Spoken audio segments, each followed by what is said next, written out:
Baik, bismillahirrahmanirrahim. Assalamualaikum warahmatullahi wabarakatuh. Alhamdulillahirrahmanirrahim. Allahumma salli ala Muhammad wa ala ali sayyidina Muhammad. Selamat siang, selamat pagi, dan selamat malam ya.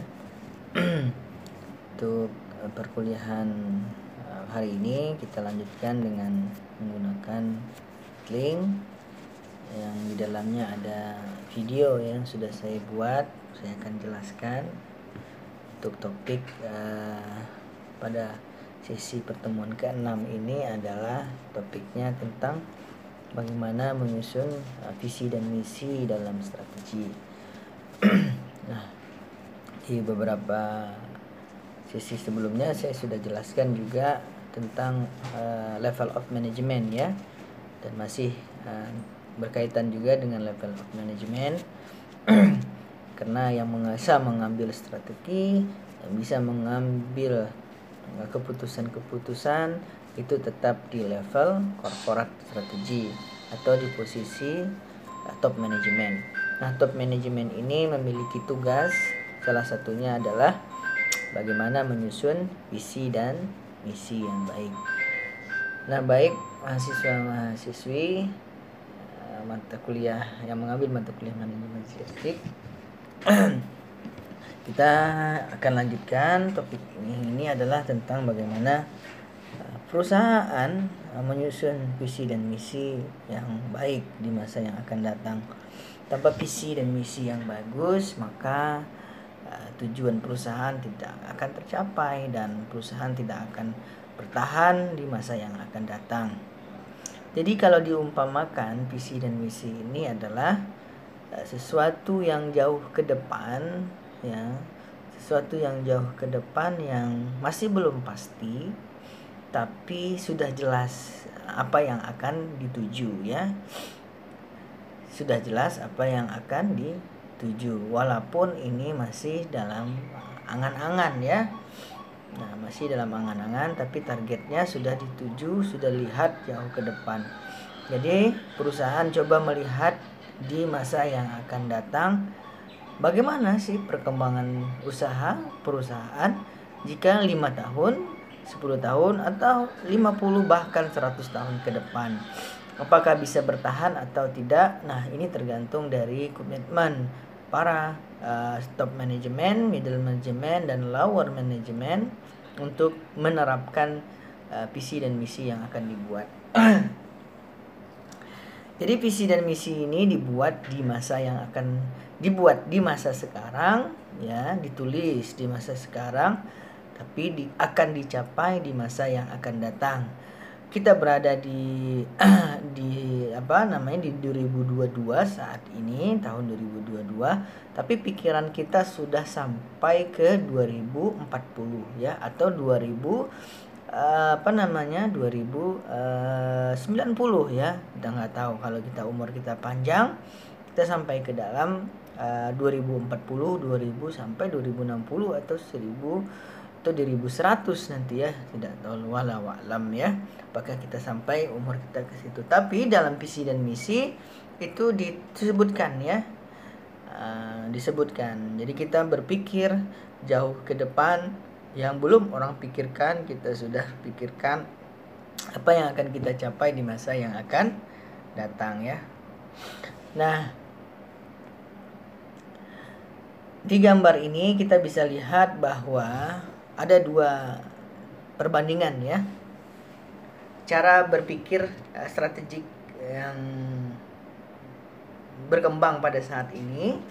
Yang pertama adalah yang strategi komprehensif yang disampaikan oleh Fred and David ya di dalam bukunya How Company Define Their Mission, Long Range Planning, nomor 22/3/1988 halaman 40.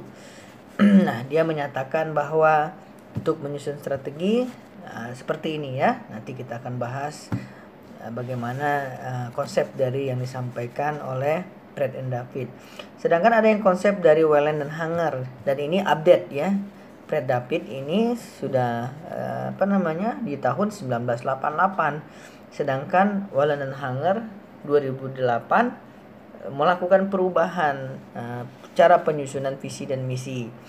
Dimulai dari seperti ini ya.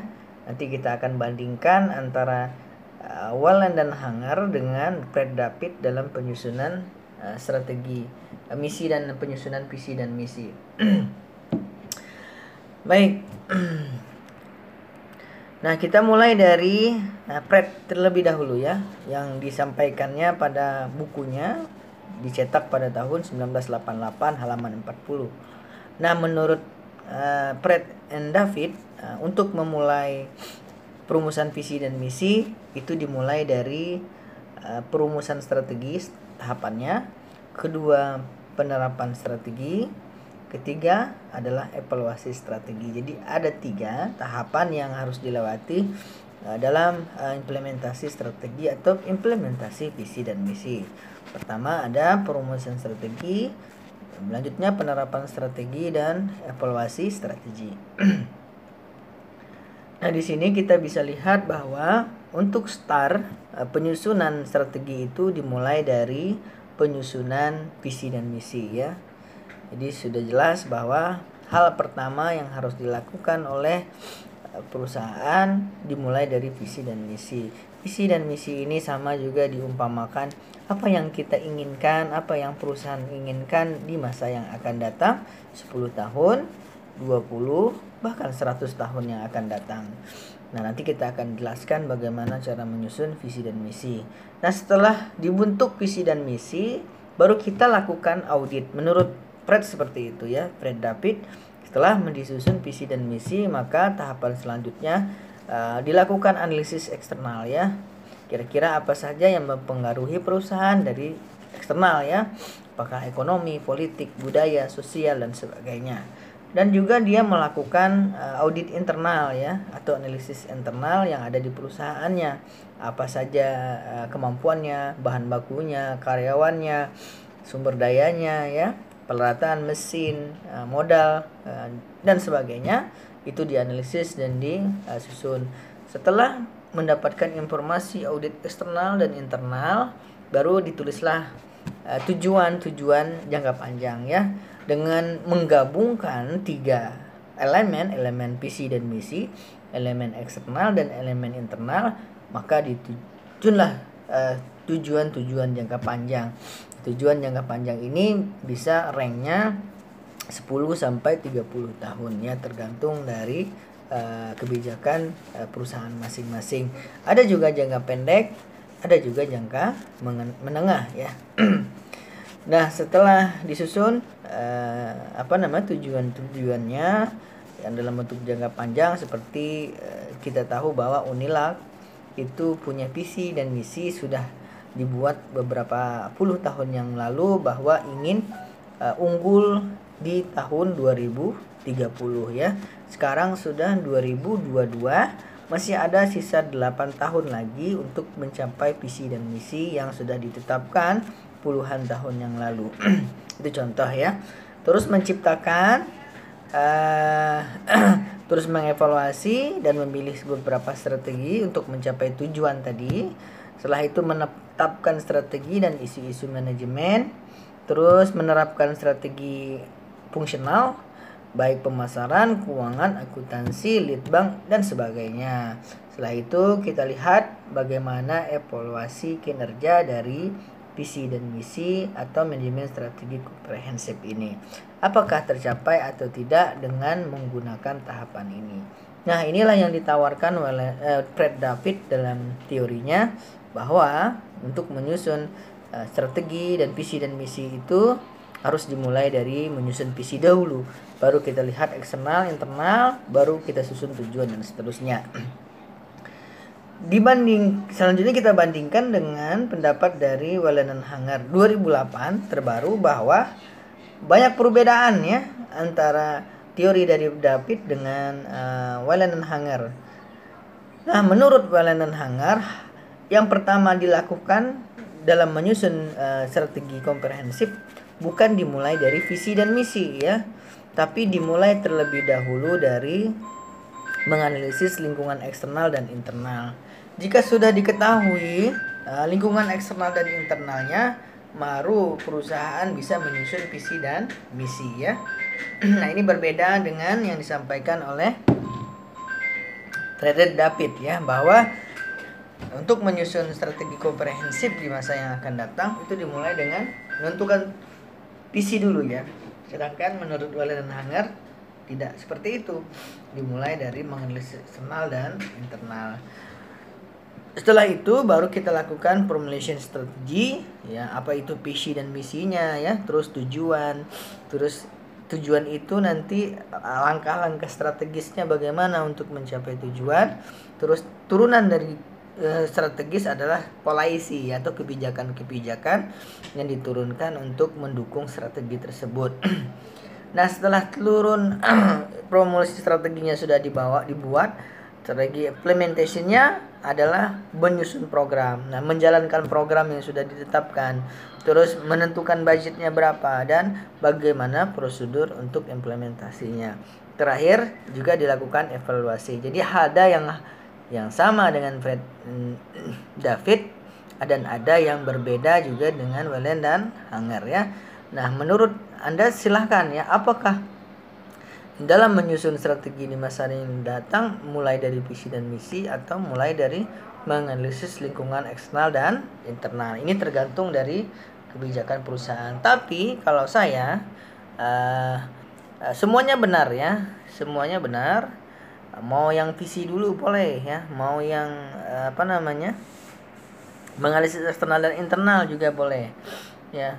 Tapi kebanyakan perusahaan pada saat ini lebih memilih untuk menggunakan yang ini ya. Disusun visi dan misi dulu ya, baru melihat sini eksternal. Tapi ada juga yang melihat terlebih dahulu kondisi eksternal, internal, baru dia susun ya. Tapi sebenarnya eksternal dan internal ini mungkin bisa singkat ya. Tapi untuk jangka panjang eksternal dan internal ini selalu berubah ya, apalagi eksternal. Eksternal itu sangat cepat berubahnya. Bahkan seminggu saja kebijakan bisa berubah ya. Seperti kondisi COVID-19 pada masa itu akan mengganggu perjalanan pencapaian visi dan misi, dan itu unpredictable ya, atau tidak terprediksi sebelumnya, sehingga seharusnya itu terprediksi di masa yang akan, tapi itu kan tidak bisa ya. Orang nggak akan tahu bahwa di 2020 akan terjadi pandemi separah ini ya. Nah, jadi yang penting adalah susun terlebih dahulu visi dan misi. Masalah kekuatan internal nanti insya Allah kita akan bisa support ya, dengan mencari relasi dan sebagainya. Tapi ini tergantung ya, mana yang lebih baik. Saya kadang pakai yang ini dan juga pakai yang ini, tergantung dari situasi dan kondisi yang ada. Nah, sudah jelas ya, ini adalah metode yang model manajemen strategik dari Wallen dan Hanger, dan ini sangat penting bagi pengambilan keputusan perusahaan di masa yang akan datang. Yang pertama, visi ya, atau vision. Jadi pertanyaan pertama di visi itu adalah what will our business be ya. Jadi kalau di bahasa Indonesianya, bisnis kita mau jadi apa ya? What do we want to become ya? Mau jadi apa sebenarnya? Wanna be what ya? What we wanna be ya? Kita mau jadi apa?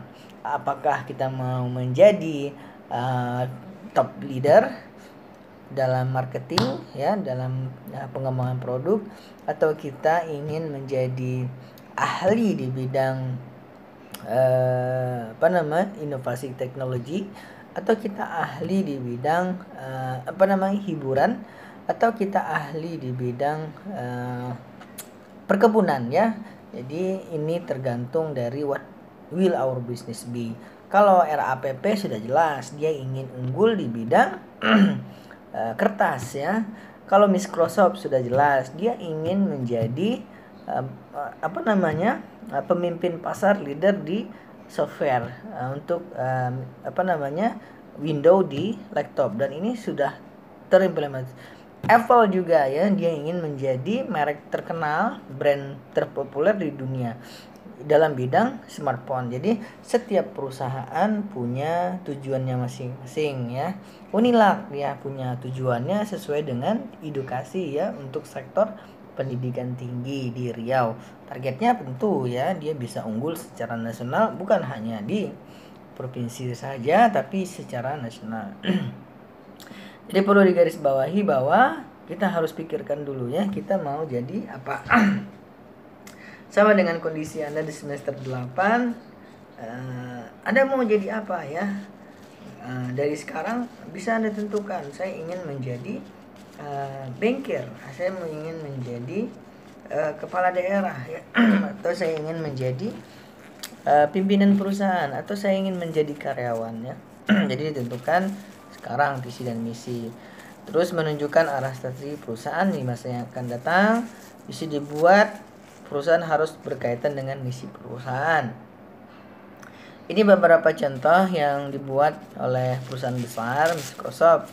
Jadi dia punya visi, a computer on the every desk and every home running on Microsoft software. Faktanya sekarang semenjak visi ini dibuat dan sudah terwujud ya. Jadi seluruh komputer atau meja ya di rumah, mau di kerja, di kantor, di mana saja, sudah menjalankan Microsoft software. Salah satunya Windows 11, Windows 10 ya, Windows 7 ya, dan ke depan mungkin ada Windows 12. Dan juga punya komitmen yang kuat untuk menghubungkan teknologi dan internet ya. Sekarang dia sudah melakukan itu. Dia sudah melakukan seluruhnya. Teknologi, dia punya laptop ya, Surface ya, dia punya laptop, dia punya teknologi yang canggih di bidang teknologi dan internet. Dan juga dia mempunyai kekuatan untuk merich ya, menanjangkau PC dan pengguna di seluruh dunia. Jadi sudah jelas ya, sudah jelas, PC-nya sudah sangat jelas ya. Dia mau becoming apa ya? Jadi dia becoming a computer every desk ya. Jadi dia ingin fokus di bidang Microsoft, yaitu komputer dan teknologi serta internet. Hanya fokus di situ, dan dia tidak masuk ke industri-industri lain seperti contoh kita terlebih dahulu yang pada pertemuan sebelumnya, bahwa lebih kepada strategi korporasi ya. Jadi membuka bisnis yang tidak berhubungan dengan bisnis inti. Sedangkan Microsoft fokus terhadap related bisnis ya, yang berhubungan hanya di bidang teknologi, internet, dan informasi serta software. Berikutnya ada contoh dari Disneyland, mungkin sudah tahu ya. Jadi dia cuman simple ya, yaitu menjadi the happiest place on the earth ya. Jadi ingin menjadi tempat paling bahagia di dunia. Cuman itu saja visinya. Targetnya sudah jelas ya. Pasti dia adalah bidang hiburan ya. Dan tempat yang paling bahagia itu hanya ada di Disneyland. Oke, jelas ya. Jadi visi itu sangat sedikit ya. Tidak banyak. Tapi saran saya, untuk tambahan kita bisa sebutkan di setiap visi itu adalah tahun pencapaian ya. Tahun pencapaiannya apakah 2030, 2040, 2050 ya. Terus juga bisa disebutkan konsumennya siapa ya. Konsumen Indonesia, konsumen nasional, atau konsumen dunia. Terus juga kita juga harus sampaikan produknya ya. Seperti Microsoft, dia sampaikan dia ingin mengembangkan software, internet dan teknologi, dan sampai sekarang masih fokus. Nah, kenapa saya menyarankan disebutkan tahun pencapaian? Karena akan mudah untuk kita melakukan evaluasi dalam setiap tahun, dan kita juga bisa melakukan beberapa percepatan ya. Misalnya tinggal berapa tahun lagi, maka kita bisa lakukan percepatan. Misalnya 5 tahun lagi target kita, maka kita bisa lakukan strategi percepatan agar visi kita bisa sampai di tahun yang sudah kita tetapkan.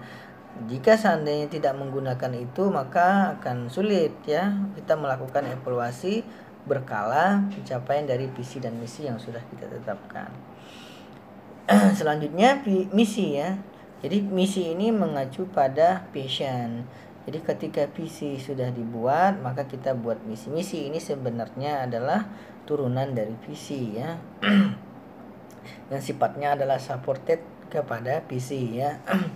PC harus memiliki landasan kebutuhan konsumen yang kuat. Ya, seperti Coca-Cola, dia hanya fokus kepada minuman ringan ya. Tidak ada dia masuk ke hotel, bisnis otomotif, masuk ke bisnis penerbangan, pariwisata, terus industri food industri, nggak ada ya. Dia hanya fokus kepada minuman. Sedangkan Unilever masih fokus terhadap customer goods ya, jadi barang-barang customer, sampo, sabun, gigi ya, pelembab, kosmetik ya, pokoknya customer good. Nggak pernah dia masuk kepada bisnis-bisnis yang lain. Sama juga dengan Indofood Success Makmur ya, yang buat Indomie. Nah, dia hanya fokus kepada food industry dan tidak masuk kepada industri-industri lain. Dan sebenarnya Unilever dan Indofood Success Makmur ini adalah anak perusahaan dari Salim Group ya. Sebenarnya Salim Group yang sudah membuat produk-produknya, PT-PT-nya korporasi, tapi di unit bisnisnya dia tetap fokus terhadap PT-nya masing-masing. Indofood fokus pada industri, Unilever fokus pada customer good. Nah, begitu juga dengan Garuda Indonesia, dia fokus pada penerbangan. Ingat ya. Jadi penting ketika menulis visi dan misi harus ada ikannya ya. Ada customernya. Kita buat visi harus ada customernya. Jangan tidak ada ya. Jadi ketika kita memancing ikan tapi ikannya tidak ada di kolam, ya sia-sia saja ya kita bikin visi dan sebagainya. Tapi yang mau dilayani, yang mau dijual, mau yang dipengaruhi untuk membeli produk kita itu tidak ada, percuma saja ya. Jadi pastikan ikannya ada. Menurut Peter Drucker ya, jadi misi ada beberapa pertanyaan. Pertama adalah what is our business. Jadi dijawab. Nah, apakah bisnis kita bisnis perikanan, bisnis perkebunan, bisnis makanan, bisnis pakaian? Nah, disampaikan. Terus siapa customer kita? Who is our customer? Anak muda, terus anak-anak. Apakah untuk all gender ya, dari anak-anak sampai nenek-nenek? Itu disebutkan ya. Kalau misalnya baby shop sudah jelas customer kita adalah ibu-ibu yang punya anak bayi ya. Atau kita industri perikanan ya, atau kolam pancing, maka target kita adalah bapak-bapak yang suka memancing. Nah, kalau misalnya aqua itu general ya, jadi semua gender bisa menikmati aqua. Ada yang fokus konsumen tertentu, ada yang umum. Terus kita harus tahu juga apa yang customer beli ya, apa yang biasa konsumen beli.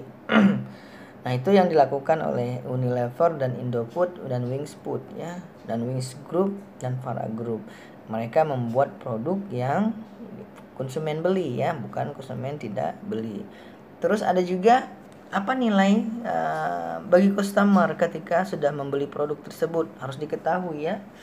Apakah kehebatannya, kehandalannya, keiritannya, atau teknologinya yang canggih, atau brand yang tinggi ya. Seperti yang kita beberapa contoh yang sebelumnya, ketika seseorang menggunakan Apple ya, dia tidak peduli dengan fiturnya ya, kecanggihannya, dia hanya membutuhkan value, nilainya pada brand. Jadi ketika dia menggunakan itu, maka value dari dirinya, value konsumen akan meningkat dengan menggunakan produk tersebut. Itu juga dia menggunakan mobil mewah ya, kendaraan mewah, maka dia akan meningkatkan value dirinya. Dan ingat, kita harus tahu juga bisnis kita mau jadi apa ya.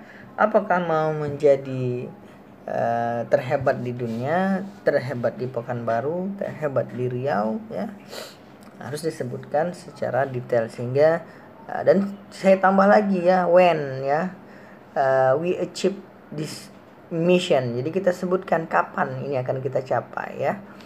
Tujuannya agar mudah dilakukan evaluasi dan kita juga bisa mengetahui kelemahan-kelemahan yang menyebabkannya sulitnya tercapai visi dan misi.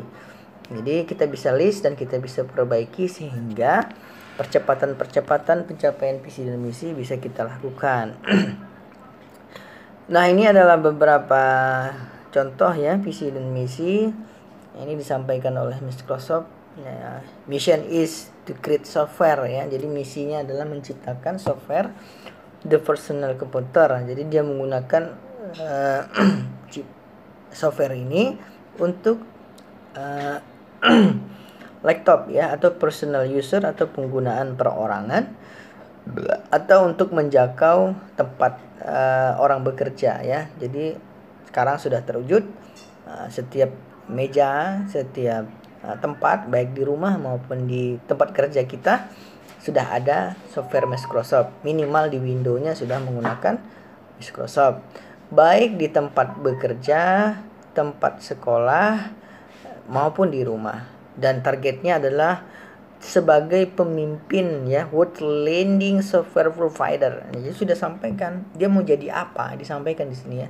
Dia ingin menjadi pemimpin dunia ya, yang paling ke depan untuk menyediakan software, dan sekarang sudah terwujud misinya ya. Dan Microsoft strive to product innovation, jadi selalu inovasi dilakukan terus ya. Ada Windows, dari Windows XP sampai sekarang sudah Windows 11, dan itu semua hasil dari innovation produk. Dan tujuannya adalah untuk memenuhi ya evolving needs ya. Jadi untuk memenuhi kebutuhan dari customer mereka. Karena customer ini selalu berubah kebutuhan dan keinginannya. Oleh karena itu, Microsoft pun juga merubah dan mengikuti keinginan konsumen agar tidak ditinggalkan oleh konsumen yang sudah loyal, dan sampai sekarang konsumen sudah loyal ya. Jadi seperti itu ya. Jadi silahkan nanti Anda susun sendiri visi dan misi ya, sesuai dengan pertanyaan-pertanyaan yang disampaikan oleh Peter Drucker pada tahun 1968. Nah, ini adalah piramid ya, perencanaan strategis. Ada vision, ada objektif, ada strategi, ada policy, ada prosedur, rules, program, budgets ya. Ini khusus untuk perencanaan seperti yang kita sampaikan tadi. Nah, ini ada contoh Bank Rakyat Indonesia punya visi dan misi ya. Akan dibaca. Nah, ada beberapa karakteristik komponen misi yang harus ada. Pertama, customer, sudah saya jelaskan. Nah, harus sebutkan siapa konsumennya, harus disampaikan produk dan servisnya. Apa produknya juga harus disampaikan. Pasarnya disebutkan di mana pasarnya, di dunia, di Indonesia, di Mumbai atau di Pekanbaru ya. Teknologi harus disebutkan ya, pengembangan teknologinya apa. Terus concern to survival, grow and profitability ya, menyebutkan keinginan untuk keberlangsungan hidup perusahaan yang jangka panjang. Harus ada filosofi juga yang menyatakan misi, menjelaskan kepercayaan, nilai, value dan inspiratif. Ada sub konsep ya, ada konsep to public image, ada konsep for employee ya. Jadi yang paling penting dari ke-9 ini adalah, yang paling penting adalah customernya disampaikan, produknya disampaikan, marketnya disampaikan, terus mungkin itu yang paling penting ya. Sisanya mungkin tambahan dari penyusunan visi dan misi. Nah, ini adalah beberapa contoh ya untuk customer, produk, service, market, teknologi, concern to survival, filosofi. Ini beberapa misi, silahkan dibaca. Nah, ini visi dan misi dari lupa saya ini ya, Public Service and Gas Company ya, menjadi perusahaan investasi terbuka berdasarkan perekonomian Indonesia ya, memaksimalkan nilai bagi pemegang saham. Nah, itu tahapan pertama ya. Tahapan pertama adalah visi dan misi ya, dibikin visi. Tahapan kedua adalah objektif. Objektif itu sama artinya dengan tujuan ya. Nah, tujuan itu berbeda dengan visi dan misi ya. Setelah Anda bikin visi dan misi, baru selanjutnya bikin tujuan. Tujuan itu kan merupakan hasil akhir jangka panjang waktu tertentu ya. Tujuan objektif memiliki karakteristik sebagai berikut menurut Des, Lamkit, dan Taylor. Nah, ini intinya adalah tujuan itu atau visi dan misi itu harus spesifik ya. Dapat diukur berapa jumlahnya, berapa unitnya, harus sesuai ya, dan harus realistis juga ya, tidak boleh berlebihan dari kemampuan perusahaan, dan juga harus timely dan tepat waktu dalam penyusunan tujuan tersebut. Oke, ini contohnya ya, tujuan Koperasi PT Garuda Indonesia mencapai pertumbuhan pendapatan dalam US dollar sebesar 10% per tahun, dan EBT margin rata-rata 5% ya. Terukur dan terarah ya tujuannya, sehingga kita bisa mudah melakukan evaluasi. Nah, setelah kita menyusun visi, tujuan, langkah selanjutnya adalah menyusun strategi. Strategi yang kita pelajari sekarang itu adalah manajemen strategi ya. Sudah kita jelaskan juga di awal pertemuan bahwa tujuan dari strategi atau definisi dari strategi adalah way to achieve end atau way to achieve a goal. Jalan-jalan untuk mencapai tujuan, karena banyak cara untuk mencapai tujuan. Jadi setiap keputusan pasti akan mempengaruhi keberlangsungan perusahaan, baik itu kebijakan di levelnya, di unit bisnisnya, sampai ke fungsionalnya. Ini beberapa strategi menurut para ahli ya. Nah, setelah itu kebijakan intinya adalah guide to action ya. Ini ada contoh polisi dari Intel menyatakan kanibalisasi produk yang dimiliki Intel dengan produk Intel lainnya yang lebih baik. Sebelum pesaing mampu menyisihkan produk Intel, dan sampai sekarang tidak ada yang bisa menyisihkan Intel ya, kecuali yang berdekatan, yaitu AMD. Setelah disusunnya kebijakan, beberapa kebijakan baik kebijakan dari marketing, SDM, operasional dan sebagainya, baru disusun prosedur ya. Prosedur ini adalah how to action ya, how to do the activity.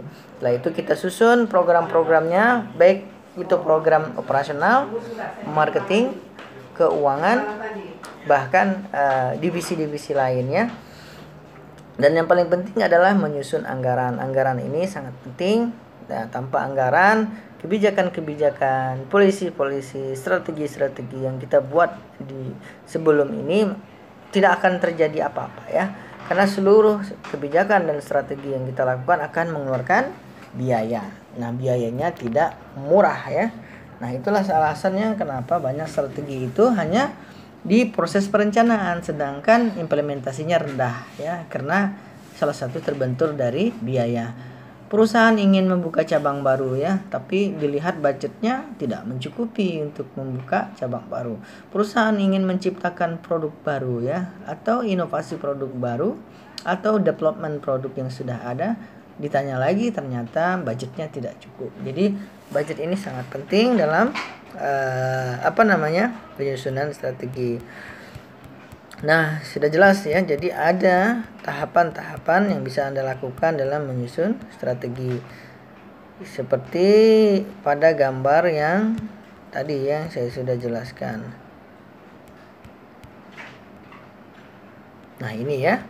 Mohon diingat bahwa dalam perencanaan strategis atau implementasi strategis itu harus disusun pertama adalah visi, terus tujuan, terus strateginya, kebijakannya, prosedurnya, aturan, program, dan terakhir adalah budget. Nah, itu yang paling penting ya.